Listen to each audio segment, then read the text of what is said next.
મુખ્ય પરીક્ષાની તૈયારી કરવી છે એટલે કે પીએસઆઈ માટે 70 માર્કનું જે મેન્સ છે એના માટે તૈયારી કરવી છે અને એ 30 માર્કનો અમારે નિબંધ લેખન કરવો હોય, 30 માર્કનો અમારી પાસે નિબંધ લેખન કરવો હોય, 10 માર્કનું અમારી પાસે પત્ર લેખનની યાદી હોવી જોઈએ, સાથે સાથે 10 માર્ક ઉપર અમને અહેવાલ વિશે ખ્યાલ હોવો જોઈએ. ઉપરાંત અમારે સંક્ષેપીકરણ નિયમને આધારિત થઈને અથવા મૌલિકતાથી અમારે સંક્ષેપીકરણ કરવું છે.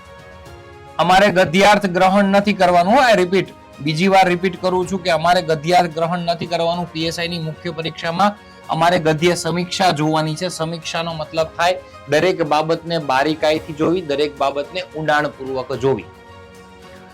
હવે આ અમારી મેઇન બાબત છે. તો આમાં અમારે કઈ રીતે તૈયારી કરવી, આ સેશનમાં તમને બધી જ તમારી મૂંઝવણનો અંત આવવાનો છે. બધા જ પ્રશ્નનું તમને સમજૂતી મળવાની છે.